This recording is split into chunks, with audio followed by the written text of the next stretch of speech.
Hello friends, this is Poonam and welcome to Subira study points. तो friends, आज हम discuss करेंगे त्रिभुज और उसके प्रकार। इसके अलावा लास्ट में कुछ क्वेश्चन भी डिस्कस करेंगे, यानी कि क्वेश्चन को भी हम देखेंगे, जिससे कि ये पता चलेगा कि हम लोग कितना सीख पाए हैं और एग्ज़ाम में जो क्वेश्चन है वो किस तरीके से पूछे जाते हैं। और इसके अलावा यहाँ पर जो हम पूरा त्रिभुज डिस्कस करेंगे ये रहेगा हमारा सीटेट के हिसाब से, यानी कि सीटेट में किस तरीके से पूछा जाता है।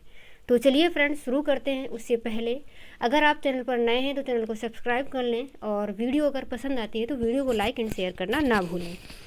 तो चलिए, सबसे पहले अगर बात करें त्रिभुज की, तो त्रिभुज एक ऐसी आकृति होती है जो 3 रेखाखंडों से घिरा हुआ एक क्लोज्ड फिगर होता है, वो त्रिभुज कहलाता है। तो जैसे कि यहाँ पर हम देख सकते हैं कि ये एक आकृति बनी है और यहाँ पर 3 रेखाखंड हैं, यानी कि AB, BC और AC। तो ये 3 रेखाखंड हैं और इन तीनों रेखाखंडों से घिरी एक आकृति बनी हुई है और इसको हम त्रिभुज कहते हैं, यानी कि त्रिभुज में 3 भुजाएं होती हैं। इसके अलावा त्रिभुज के तीनों कोणों का जो योग होता है वो 180 के बराबर होता है, यानी कि यहाँ पर जो कोण A है, कोण B है और कोण C है, तो तीनों की वैल्यू वैसे अलग अलग होगी, यानी कि वो कितनी कितनी भी हो सकती है, लेकिन जब तीनों को हम आपस में जोड़ेंगे तो ये 180 के बराबर हो जाएगी। इसको याद रखेंगे। उसके अलावा हम ये भी देख लेते हैं कि त्रिभुज जो है, मतलब त्रिभुज की जो कंडीशन होती है त्रिभुज बनने की, वो क्या क्या होती हैं। तो त्रिभुज की किन्हीं 2 भुजाओं का योग तीसरी भुजा से अधिक होता है। मतलब आपसे इस तरीके से अगर क्वेश्चन पूछा जाएगा कि 3 भुजाएं दे दी जाएंगी और बोला जाएगा कि इन भुजाओं को लेकर क्या एक त्रिभुज बनना संभव है, तो अगर मतलब उन तीनों भुजाओं में से हमने कोई भी 2 भुजाएं ली, उनका योग किया और उनका योग यदि तीसरी भुजा से अधिक आता है तब तो ठीक है। अगर अधिक नहीं आता है तो फिर वह त्रिभुज नहीं बन पाएगा, अधिक आना चाहिए। इसके अलावा अगर अधिक नहीं है या बराबर भी है तब भी वो त्रिभुज नहीं बनेगा। त्रिभुज उसी कंडीशन में बनेगा जब किन्हीं भी 2 भुजाओं का योग अगर हम करते हैं तो वो तीसरी भुजा से बड़ा होता है। जैसे कि हम यहाँ पर देखें, ये एक त्रिभुज बना हुआ है और यहाँ पर मतलब PQR एक त्रिभुज बना है और इसकी मैंने लंबाई मतलब कुछ ना कुछ ऐसे ले ली है, A, B और C। तो अगर हम यहाँ पर PQ और QR को जोड़ते हैं तो ये PR से बड़ा होना चाहिए। उसी तरीके से QR और PR को अगर जोड़ते हैं तो ये PQ से बड़ा होना चाहिए। और ठीक उसी तरीके से अगर हम PQ और PR को जोड़ते हैं तो ये QR से बड़ी होनी चाहिए, यानी कि ऐसी कंडीशन होनी चाहिए। कहने का मतलब है कि कोई भी 2 हम भुजाएं लें तो वो तीसरी भुजा से उसका योग बड़ा हो। उसके बाद एक और कंडीशन होती है कि किन्हीं 2 भुजाओं का अंतर तीसरी भुजा से छोटा होने पर त्रिभुज बनेगा। यानी कि कोई त्रिभुज बना है तो वहाँ पर हम किन्हीं 2 भुजाओं को लेते हैं और उनका अंतर अगर करेंगे तो वो तीसरी भुजा से छोटा होना चाहिए। यानी कि किन्हीं 2 भुजाओं का जो योग है वो तीसरी भुजा से बड़ा होना चाहिए और किन्हीं 2 भुजाओं का जो अंतर है वो तीसरी भुजा से छोटा होना चाहिए, तभी उन तीनों भुजाओं को लेकर त्रिभुज बनना संभव हो पाएगा। उसके बाद आगे देख लेते हैं कि क्लासिफिकेशन ऑफ ट्रायंगल, यानी कि त्रिभुजों का वर्गीकरण भुजाओं के आधार पर और कोणों के आधार पर। तो सबसे पहले हम समझते हैं भुजाओं के आधार पर। तो भुजाओं के आधार पर पहले यहाँ पर है समबाहु त्रिभुज। तो समबाहु त्रिभुज से मतलब होता है कि एक ऐसा त्रिभुज जिसकी तीनों भुजाएं बराबर हों। तो यहाँ पर हम एक त्रिभुज बना लेते हैं। जैसे हमने यहाँ पर एक ये त्रिभुज बना लिया, तो यहाँ पर ये जो त्रिभुज है इसको हम एक समबाहु त्रिभुज मान लेते हैं। तो समबाहु त्रिभुज जब मानेंगे तो इसकी जो तीनों भुजाएं हैं वो बराबर ही होंगी, यानी कि हमने तीनों भुजाओं को चलो माना A, ये भी A सेंटीमीटर की रहेगी और ये भी A की रहेगी। तो एक ऐसा त्रिभुज जिसकी तीनों भुजाएं जो हैं वो बराबर होती हैं वो समबाहु त्रिभुज कहलाता है। तो यदि समबाहु त्रिभुज की भुजाएं बराबर हैं तो उसके जो तीनों कोण हैं वो भी बराबर होंगे। तो यहाँ पर ये त्रिभुज हमने मान लिया कि ये ABC, यानी कि ABC कोई त्रिभुज है, और तो यहाँ पर इसकी तीनों जो भुजाएं हैं आपस में वो बराबर होंगी, यानी कि भुजा जो AB है वो बराबर होगी BC के और बराबर होगी AC के। कहने का मतलब कि तीनों ही भुजाएं बराबर होंगी। उसके अलावा यहाँ पर जो 3 कोण बन रहे हैं, यानी कि कोण A बराबर कोण B बराबर कोण C, तीनों कोण भी बराबर होते हैं। ये होता है समबाहु त्रिभुज में। उसके बाद आगे देख लेते हैं समद्विबाहु त्रिभुज। तो समद्विबाहु त्रिभुज से मतलब होता है सम का मतलब होता है समान और द्वि का मतलब होता है दो, और बाहु का मतलब भुजा, यानी कि जिसकी दो भुजाएं समान होती हैं वो कहलाता है समद्विबाहु त्रिभुज। तो यहाँ पर हम एक त्रिभुज बना लेते हैं। जैसे ये यहाँ पर एक मैंने त्रिभुज बनाया और इसको हमने मान लिया कि इसकी दो भुजाएं समान हैं, एक ये वाली भुजा और एक ये वाली भुजा। तो इसको हमने ए मान लिया, इसको भी ए मान लिया, और इसकी जो अगली भुजा है ये अलग है, मतलब क्योंकि समद्विबाहु त्रिभुज में दो भुजाएं समान होती हैं तो एक भुजा अलग होगी। इसको भी हमने कुछ नाम दे दिया ए बी सी। तो यहाँ पर जो त्रिभुज ए बी सी है यहाँ पर दो भुजाएं समान हैं, तो जो दो भुजाएं समान हैं उन्हीं दोनों भुजाओं पर बने कोण भी समान होंगे। तो इसमें क्या होगा कि भुजा जो ए बी है वो बराबर होगी ए सी के, और उन्हीं दोनों भुजाओं पर बने कोण भी बराबर होंगे, यानी कि कोण बी बराबर होगा कोण सी के। तो ये होता है समद्विबाहु त्रिभुज। और समबाहु त्रिभुज में तीनों भुजाएं बराबर होती हैं, समद्विबाहु त्रिभुज में दो भुजाएं बराबर होती हैं। इसके अलावा एक चीज़ और समझ लेते हैं कि जो समबाहु त्रिभुज होते हैं उन्हें हम समद्विबाहु त्रिभुज भी कह सकते हैं। कहने का मतलब ये है कि एग्जाम में, सीटेड एग्जाम में, क्योंकि कथन से क्वेश्चन पूछे जाते हैं, यानी कि कथनों को देकर पूछ लिया जाता है कि ये कथन सही होगा या गलत होगा। तो अगर आपसे पूछा जाता है कि जो समबाहु त्रिभुज है, मतलब सभी समबाहु त्रिभुज समद्विबाहु त्रिभुज हो सकते हैं, तो सभी समबाहु त्रिभुज समद्विबाहु त्रिभुज हो सकते हैं क्योंकि समबाहु त्रिभुज में भी मतलब दो भुजाएं बराबर होती हैं, मतलब उसमें तीनों ही भुजाएं बराबर होती हैं। और समद्विबाहु त्रिभुज के लिए चाहिए कि दो भुजाएं बराबर होनी चाहिए, तो समबाहु त्रिभुज में भी दो भुजाएं बराबर हो जाएंगी। तो सभी समबाहु त्रिभुज समद्विबाहु त्रिभुज बन जाएगा, लेकिन सभी समद्विबाहु त्रिभुज समबाहु त्रिभुज नहीं बन पाएंगे क्योंकि समबाहु त्रिभुज के लिए तीनों भुजाएं हमें बराबर चाहिए। तो समबाहु त्रिभुज समद्विबाहु त्रिभुज की कंडीशन फॉलो करता है, जबकि जो समद्विबाहु त्रिभुज है वो समबाहु त्रिभुज की शर्तों को फॉलो नहीं करता। तो इसको याद रखेंगे कि सभी समबाहु त्रिभुज समद्विबाहु त्रिभुज हो सकते हैं। उसके बाद आगे समझ लेते हैं विषमबाहु त्रिभुज। तो विषमबाहु से मतलब है कि सभी भुजाएं जो हैं वो अलग अलग हों, कोई भी भुजा समान नहीं होगी। यानी कि कोई भी एक त्रिभुज बना लेते हैं, इस तरीके से त्रिभुज बना लिया, और ये जो त्रिभुज है इसको भी नाम दे देते हैं ए बी सी। तो ये इसकी जो तीनों भुजाएं हैं वो तीनों ही भुजाएं अलग अलग हैं, यानी कि ये ए रहेगी, ये बी रहेगी और ये सी। तो इसकी तीनों भुजाएं अलग अलग होती हैं, यानी कि जो ए बी है वो बराबर नहीं है बी सी के और ना ही बराबर है ए सी के। तो सभी भुजाएं अलग अलग होती हैं। सभी भुजाएं अलग अलग होती हैं, जब सभी भुजाएं अलग अलग हैं तो सारे कोण भी अलग अलग होंगे। तो कोण ए, कोण बी, कोण सी आपस में बराबर नहीं होंगे। उसके बाद मैंने यहाँ पर ये नोट पॉइंट लिख दिया है कि सभी समबाहु त्रिभुज समद्विबाहु त्रिभुज होते हैं, किंतु सभी समद्विबाहु त्रिभुज समबाहु त्रिभुज नहीं होते। तो इसको अभी मैंने समझा दिया है। उसके बाद आगे समझ लेते हैं कोणों के आधार पर त्रिभुजों के प्रकार। तो सबसे पहले है यहाँ पर न्यून कोण और समकोण त्रिभुज है, उसके बाद है अधिक कोण त्रिभुज। तो सबसे पहले समझते हैं न्यून कोण त्रिभुज को। तो न्यून कोण की अगर बात करें तो हमने पिछले वीडियो में आप लोगों को न्यून कोण बताया था कि न्यून कोण किसे कहते हैं। न्यून कोण जो होता है वो 0 डिग्री से बड़ा होता है और 90 डिग्री से छोटा होता है।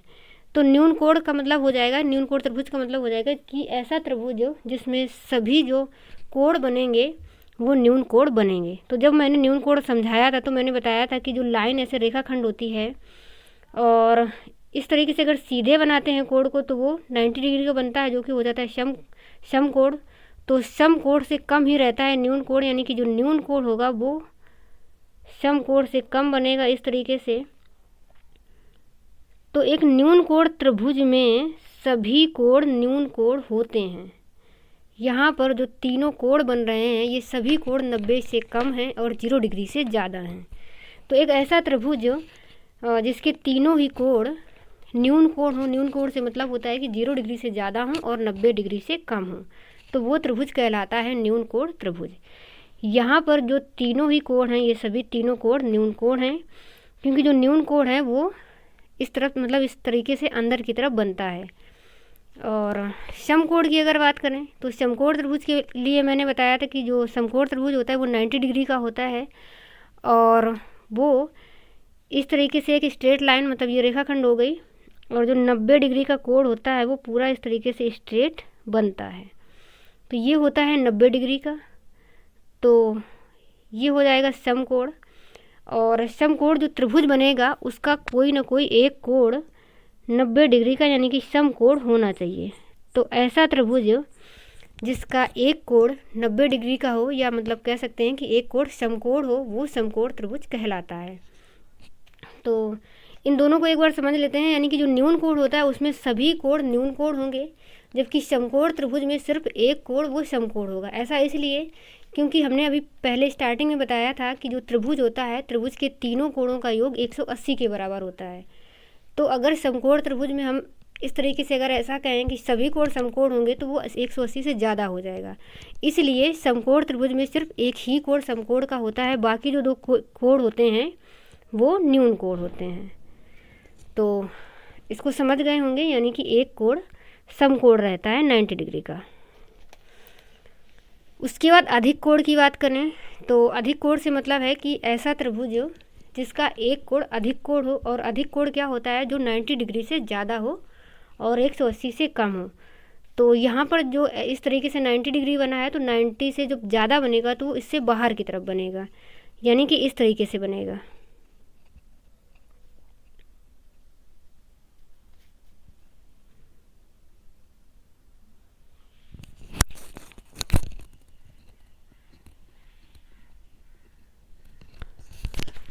तो यहाँ पर जो ये कोण बन रहा है ये 90 डिग्री से ज़्यादा है और ये अधिक कोण हो जाएगा, और बाकी जो दो कोण रहेंगे वो न्यून कोण रहेंगे। तो समकोण में एक त्रिभुज एक जो कोण होगा वो 90 डिग्री का होगा, बाकी दो कोण न्यून कोण होंगे। उसी तरीके से अधिक कोण में एक कोण अधिक कोण होगा और बाकी के जो दो कोण हैं वो न्यून कोण होंगे। तो ऐसा त्रिभुज अधिक कोण कहलाएगा।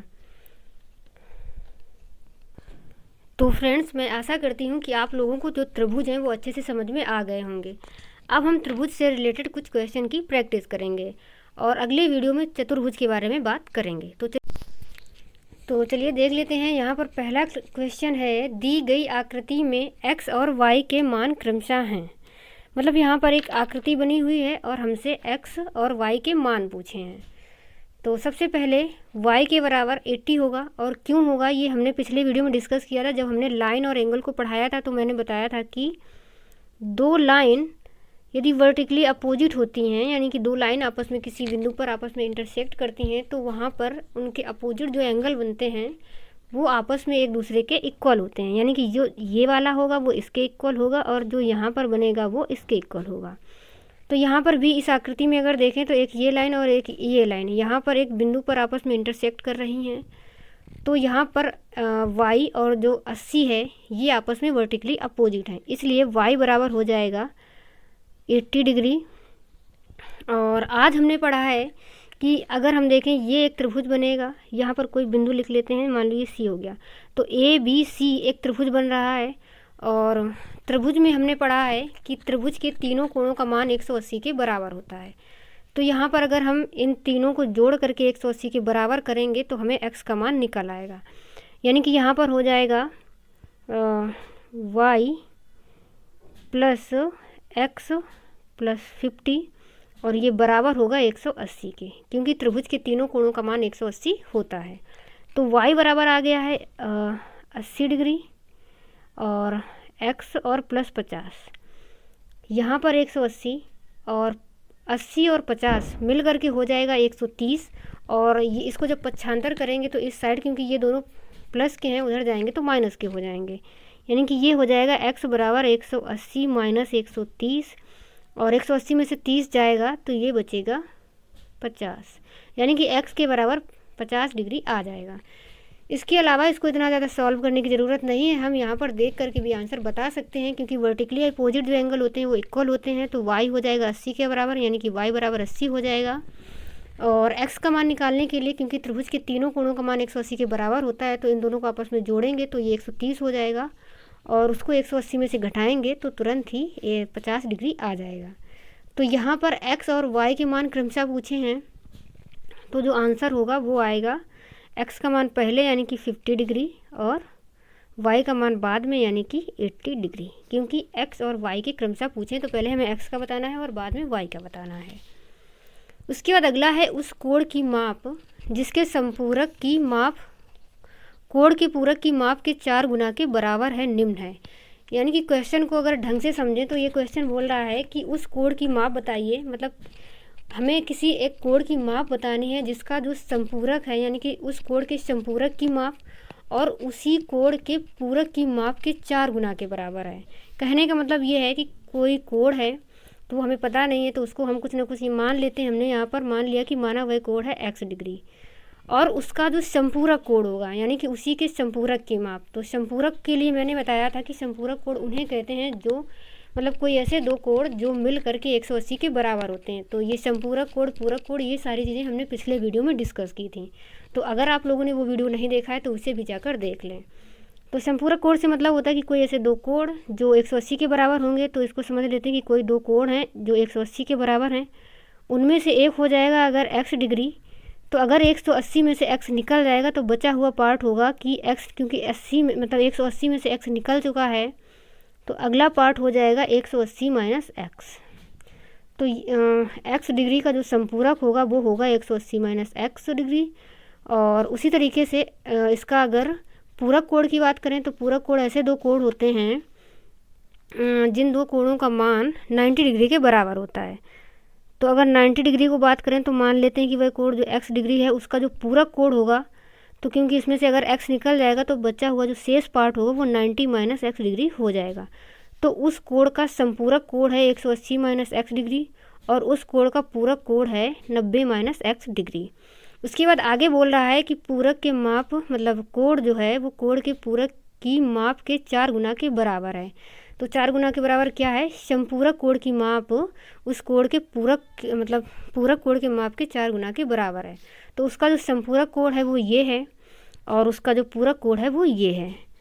तो इसको ऐसे समझ लेते हैं कि जो 180 माइनस यानी कि उसका जो संपूरक कोण है वो उसके पूरक के 4 गुना के बराबर है। तो ये 90 माइनस x डिग्री। अब उसके पूरक कोण का जो संपूरक कोण है वो 4 गुना के बराबर है, यानी कि इसका ये जो है ये 4 गुना है। अगर ये 4 गुना है तो इसमें भी हम 4 से मल्टीप्लाई करवा देंगे तो अब ये दोनों इक्वल हो जाएंगे। अब इसको सॉल्व कर लेते हैं। तो यहाँ पर हो जाएगा 180 माइनस x डिग्री और बराबर, क्योंकि ब्रैकेट के बाहर जो कुछ भी संख्या होती है उसका हम अंदर दोनों में मल्टीप्लाई करवाते हैं। तो 4 का अगर 90 में करेंगे तो आ जाएगा 360 और माइनस 4 का x में करेंगे तो ये हो जाएगा 4x डिग्री। उसके बाद x वाले एक तरफ कर लेंगे, यानी कि वेरिएबल्स को हमें एक तरफ करना है। तो 4x जब इधर आएगा तो ये माइनस का है, इधर आकर के प्लस का हो जाएगा। यहाँ पर x जो है वो अपनी जगह पर है और 4x इधर आ रहा है तो ये प्लस का हो जाएगा। और यहाँ पर जो 360 है ये भी अपनी जगह पर है और ये 180 जो है ये इधर से उधर पक्षांतर करेंगे तो क्योंकि 180 जो है वो प्लस का है, इधर जाएगा तो ये माइनस का हो जाएगा। यहाँ पर 4x में से x जाएगा तो ये बचेगा 3x और 360 में से 180 घटाएंगे तो ये बचेगा 180। उसके बाद x 180 बटे 3 जो है ये बटे में चला जाएगा, क्योंकि इधर मल्टीप्लाई में लिखा है तो अपोजिट साइड जो साइन चेंज होते हैं यानी कि प्लस वाला माइनस, माइनस वाला प्लस का हो जाता है। उसी तरीके से मल्टीप्लाई वाला डिवाइड का, और डिवाइड को हम बटे में लिखते हैं। तो 3 से इसको काट लेंगे तो ये हो जाएगा 3 6 जा 80 और 0, 3 6 जा 18 और 0 बच रहा है तो वो हो जाएगा, यानी कि x बराबर 60 डिग्री आ जाएगा। तो x हमने वह कोण माना था और उस कोण की माप पूछी है, यानी कि जो हमारा ऑप्शन है वो बी नंबर सही हो जाएगा। उस कोण की माप है 60 डिग्री। उसके बाद देख लेते हैं अगला क्वेश्चन। और अगला क्वेश्चन है यहाँ पर, यदि किसी त्रिभुज के कोणों का माप डिग्री में x degree, 3x plus 20 degree और 6x है तो त्रिभुज अवश्य ही होगा न्यून कोण, सम कोण, समद्विबाहु त्रिभुज या फिर अधिक कोण त्रिभुज।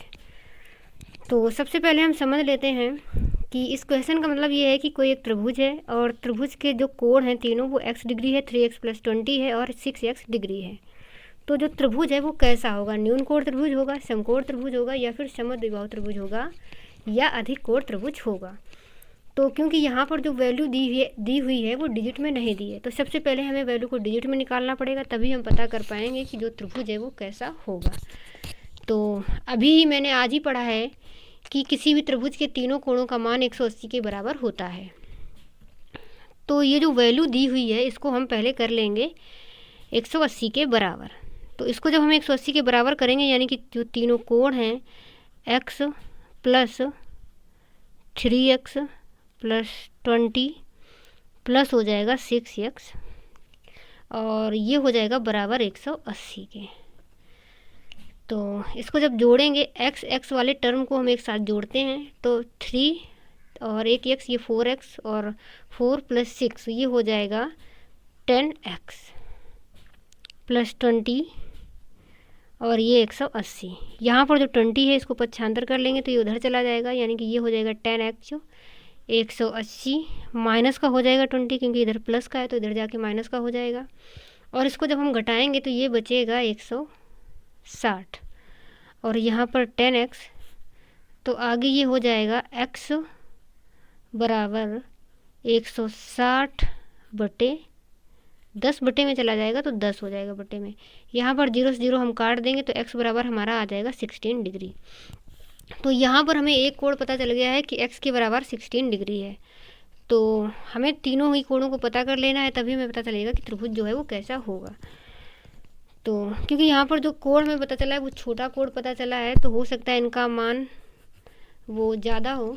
तो ऐसे हमें ये समझ में नहीं आ रहा है अभी कि ये समकोण त्रिभुज बनेगा कि अधिक कोण रहेगा या फिर ये न्यून कोण ही रहेगा।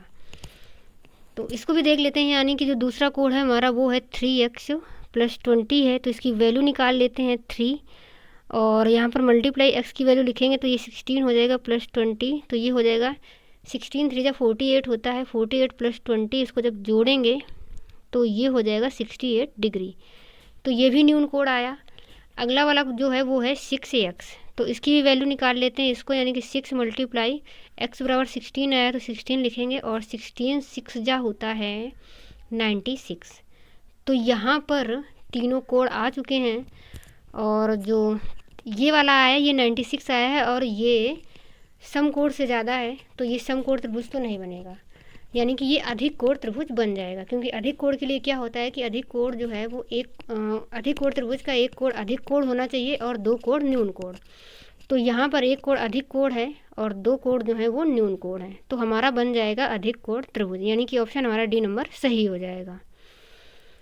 और अगला क्वेश्चन भी देख लेते हैं। अगला है कि दिए गए चित्र में ए बी पैरेलल है सी डी के तो y degree minus x degree का हमें मान बताना है। यानी कि जो ए बी है वो सी डी के पैरेलल है। तो ऐसी कंडीशन में क्या होता है कि हमने पिछले वीडियो में आप लोगों को लाइन एंड एंगल जब पढ़ाया था तो वहाँ पे पैरेलल लाइंस के बारे में बताया था कि अगर 2 लाइन पैरेलल है वहाँ पर से कोई एक लाइन इंटरसेक्ट अगर करती है तो जितना ये होता है उतना ही ये होता है। तो जितना x है उतना ही ये होगा। उसके अलावा ये भी बताया था कि एक स्ट्रेट लाइन पर बने कोणों का जो योग होता है वो 180 के बराबर होता है यानी कि क्योंकि स्ट्रेट लाइन पर जो कोण बनता है वो 180 डिग्री का होता है। तो अगर ये 120 है और टोटल 180 होगा तो 180 में से अगर 120 घटा देंगे तो ये वाला हमारा आ जाएगा 60 डिग्री। दोनों को जब जोड़ेंगे तो ये 180 के बराबर होगा तो ये वाला हमारा 60 बनेगा। तो ये और ये बराबर होते हैं तो हमारा जो x के बराबर है ये भी हो जाएगा 60 डिग्री। उसके बाद इसी तरीके से यहाँ पे भी देख लेते हैं क्योंकि ये 2 पैरेलल लाइन है और ये लाइन उनको आपस में इंटरसेक्ट कर रही है तो जितना ये होगा उतना ही ये होगा। तो अगर ये 110 है तो ये हो जाएगा 70 डिग्री और ये 70 होगा तो ये हो जाएगा ये भी 70 डिग्री हो जाएगा। और हमसे पूछा गया है y degree minus x degree तो y यानी कि 70 डिग्री माइनस करना है 60 डिग्री और इसको आपस में सॉल्व कर लेंगे तो ये आ जाएगा हमारा 10 डिग्री के बराबर। तो चलिए फ्रेंड्स आज की वीडियो में इतना ही रखते हैं और मैं आशा करती हूँ कि आप लोगों को अच्छे से समझ में आया होगा। तो अगली वीडियो में हम चतुर्भुज के बारे में डिस्कस करेंगे। तो तब तक के लिए bye bye and take care.